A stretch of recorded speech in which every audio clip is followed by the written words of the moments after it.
Hey everyone, I'm David Morris, publisher of Lake Drive Books, where we publish books that help you heal, grow, and discover. And today I am joined with Julia Rocchi, and she's got a book that will also help you wonder and calm down a little bit, which is what it did for me, and maybe even discover a little bit of rest. So we're going to talk about Julia's book a little bit today, but let's get started by Julia, tell us about yourself. Nice to meet Well, you.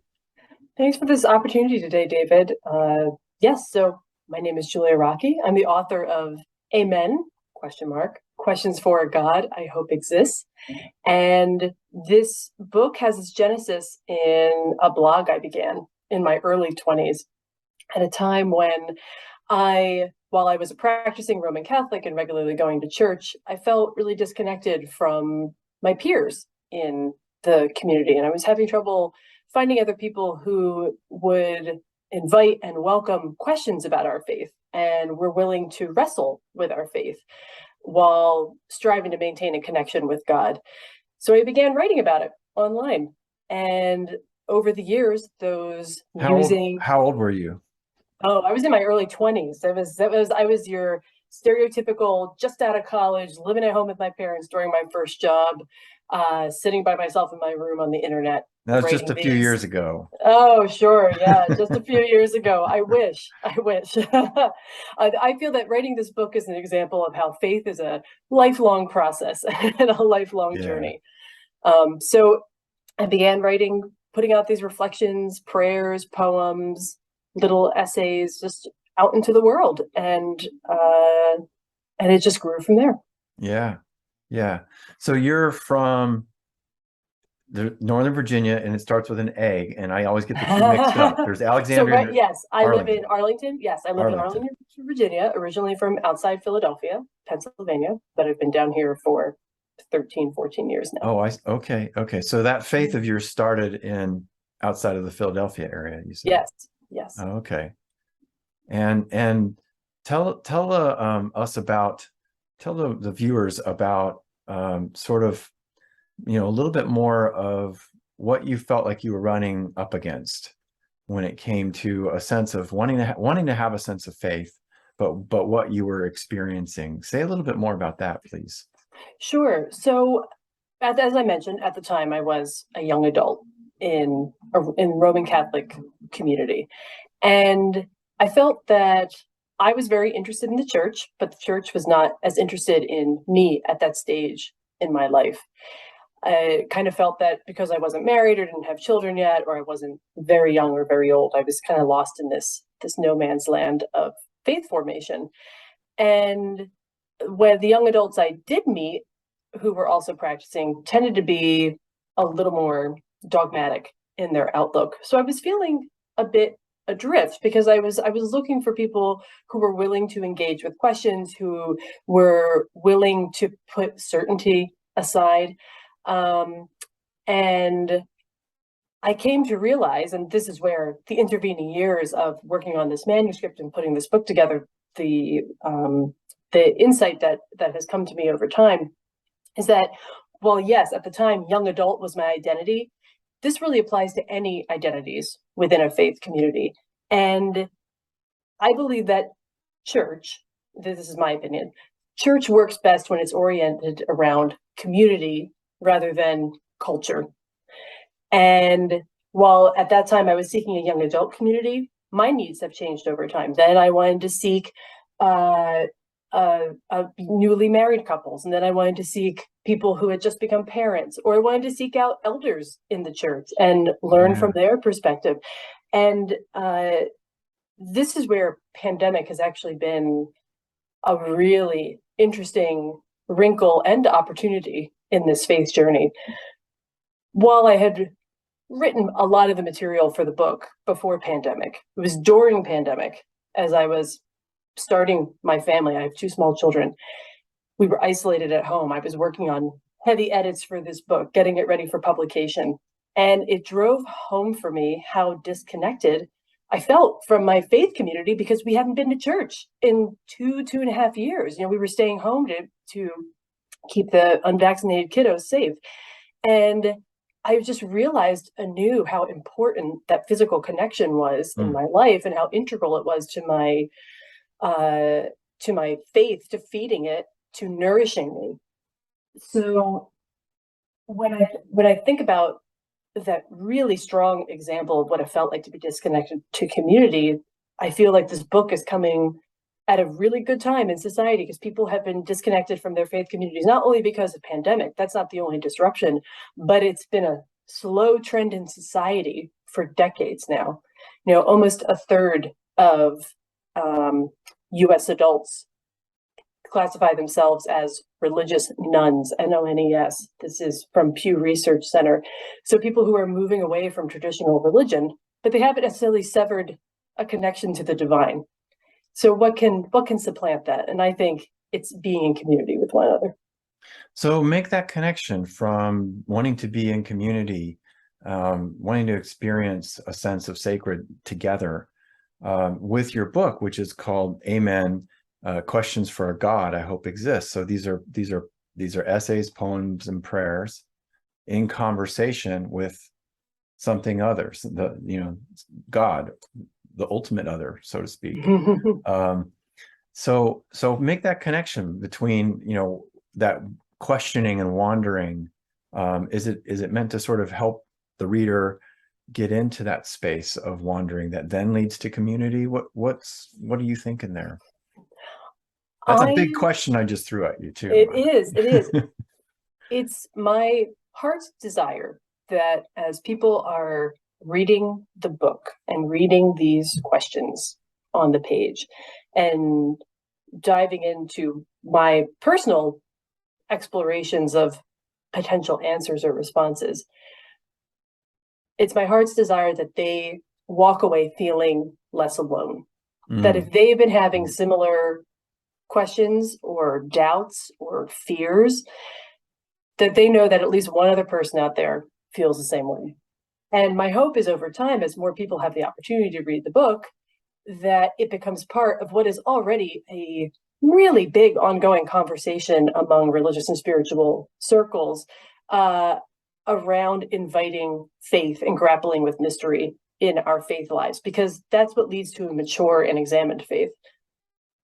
To feel less alone and to be comfortable with the questions. And in a way, that's sort of where a lot of things have broken down lately, is to not be able to be in conversation with questions with others. And sometimes those are the best conversations to have. They're the most dynamic, and fruitful, and they bring us together. Let me ask you just a little bit about how you wrote the book. Why you like the things, the choices you made in the writing that you did. I will say, as a reader of the book, I really did feel calm when I was reading your book. I mean, this is a book, folks, to grab a warm beverage, and maybe in the morning when you're feeling fresh, enjoying that beverage, and you just take in these quiet moments of wonderful essays, moving essays, reflections, that is, and then these prayers that are also poems, or they're poems that are also prayers. And some of them are just living right there on one page that you can turn and enjoy and soak in. This is what you call reading for pleasure, folks. And that's what you get when you dive into Julia's book, Amen. So tell us, how is it that you're a poet or a prayer writer? Well, it's interesting. If I were to identify myself, I wouldn't necessarily say poet first. I have always been a writer. Since I was 5 years old, my dream has to one day be a published author. And for me, writing is my most reliable pathway to prayer. I struggle with prayer. I struggle with sitting down in a more formal setting and allowing my mind to rest. It's very hard for me to turn my brain off and just allow myself to be in the presence of God. Writing, however, is a way that my brain activates a different center, and my deepest thoughts, the things that I haven't been able to articulate, finally do come out in a different way. And I often am gaining insight and wisdom as I'm writing, that if I were saying it, or if I were just sitting and thinking it to myself, I wouldn't arrive at and a similar outcome. So for me, trying on all kinds of writing, be it an essay, a poem, a traditional poem, a prayer, which, as you note, David, in this book, there's a fine line between the prayers and what might be considered as poetry. It is all self-expression in search of discernment. And as folks are reading it and mulling over the words, I hope it can lull them into that sacred space you described. And I'm so delighted that it did that for you. And I hope it can do it for others as well. Absolutely, absolutely. And I think the writing can be that sense of spiritual retreat and deepening and expression and focus. But I think too, not everybody has so much training in writing, and so you're bringing that to the table as well. And I think they're all really good at reading, and they can sort of enter into that journey with you, and that's what great books are all about.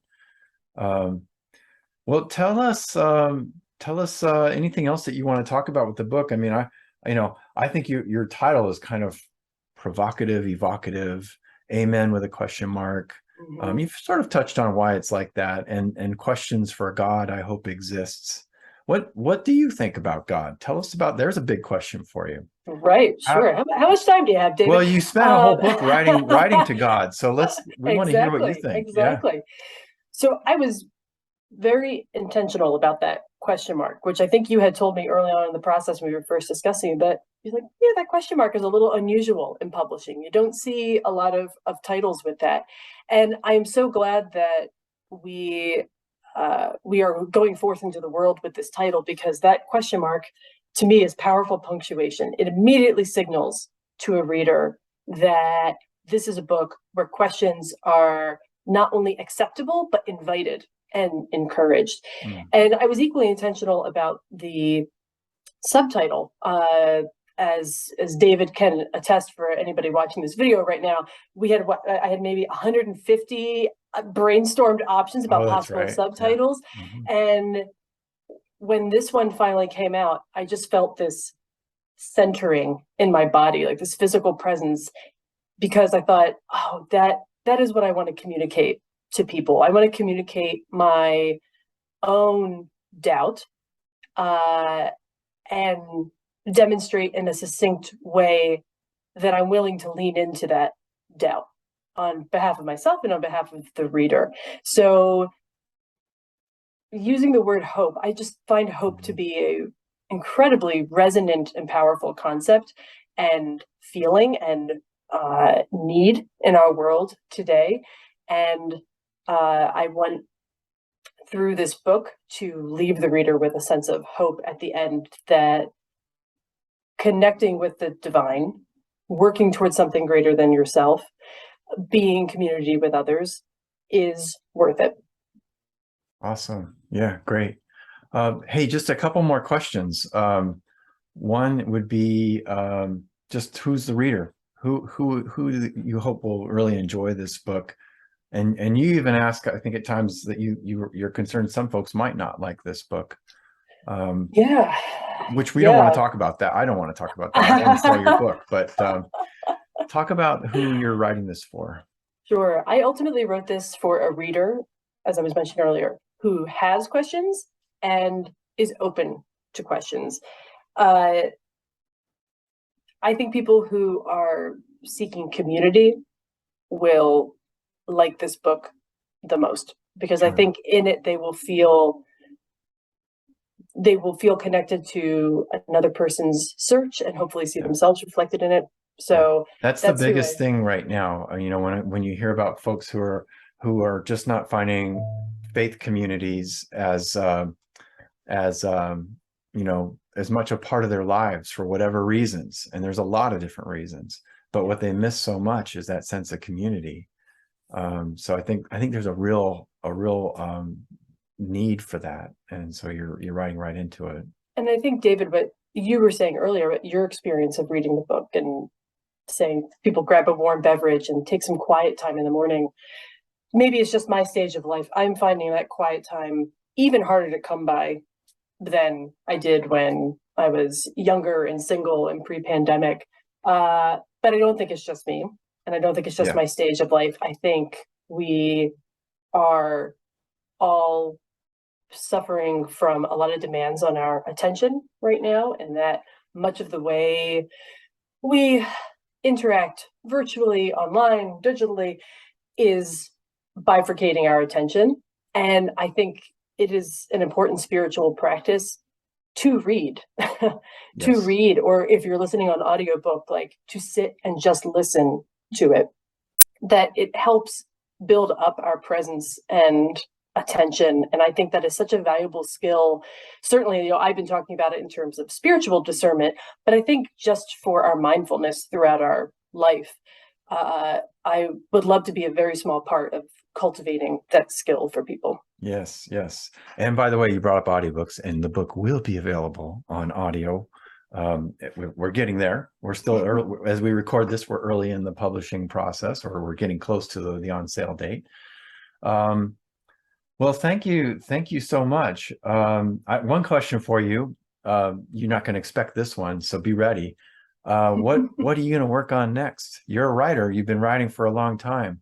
What are you thinking about? True. I want to know. Well, so what I don't think what listeners may not know about me right now is that I write a lot more than prayers. I have published short stories. I have published poetry.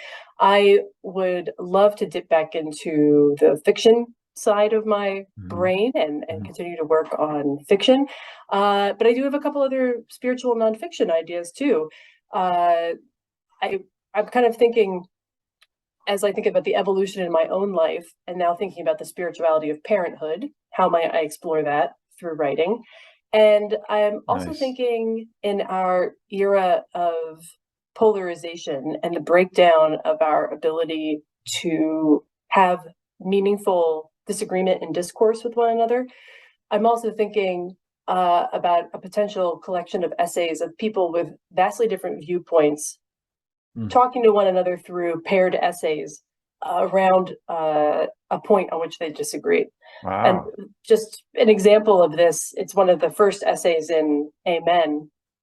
My brother is an atheist.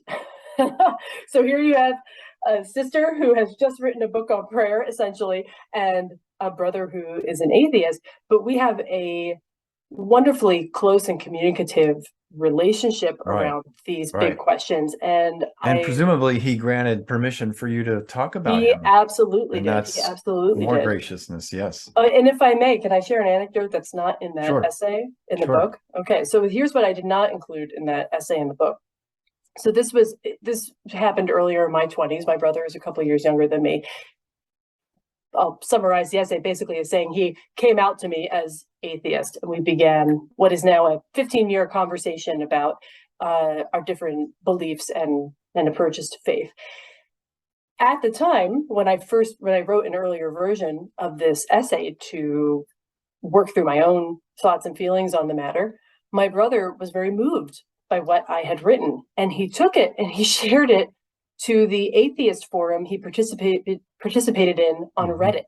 Now, if anybody's familiar with Reddit, there's a lot of activity there.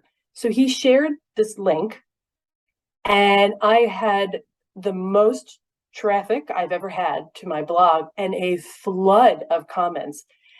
And I was so taken aback by the tenor of the contents, because when earlier I was talking about polarization, some people were very supportive of the premise, and some people were saying, "You're just a sheep." And it was the first time I'd even heard that phrase. I had been in my very safe, again, Catholic, surrounded by religion and spirituality, not a lot of exposure to other faith and belief systems. And I would say that was a defining moment in my own spiritual formation, because it made me realize even more how deeply we need space for these conversations, that just commenting in a moment of heightened emotion was not productive for anybody. And I really appreciate the people who took time to be open to discussing it, because I wasn't out to convince anybody. All I was doing was sharing my experience. And I will never forget the feeling of watching and reading all those comments Yeah. come in. And even my brother was surprised. He was like, "Oh, I'm sorry, I didn't think that was going to happen." He's like, "I shared it because I really loved how you approached it, and it meant a lot to me." And I said, "Oh Yeah. no, that's okay. This is a good learning opportunity for everybody." Yeah. So, in many ways, you can trace a through line from that conversation with my brother in that moment Yeah. to this book today. Yeah. Those conversations are so important. I think that's been a thread through this entire chat here just now, having those conversations. And it gives one and gives me a sense of hope, knowing that there are folks out there like Julia Rocchi who are expansive enough in their faith. They're open-handed enough in their faith and the questions are allowed to happen, that we can have those conversations, because that's what we need. We need connection more than ever. That's just so crucial and so important. Well, thanks also for writing about your other ideas. We're recording this, so we've got that written down in video. And just tell us, where can we find you? Where can we subscribe to your newsletter and find out about these writing updates? Well, your best one-stop shop is juliarocchi.com. That's JuliaRocchi.com. That's my website. There you'll find an opportunity to sign up for my monthly-ish newsletter. You'll also see all my latest monthly reflections as they go live, and you'll find links to all of my other writing that has appeared both online and in literary journals to date. So I would love for people to check it out and to stay in touch. Well, thank you so much, Julia. For those watching, once again, it's Amen, Questions for a God I Hope Exists. It will be available in ebook, print, and audio everywhere books are sold. So it'll be very exciting to continue to work with you as your publisher, Julia. Thank you so much for your trust. And it'll be really fun to see how this book reaches folks and how it helps them. So thank you. Thank you, David. Okay.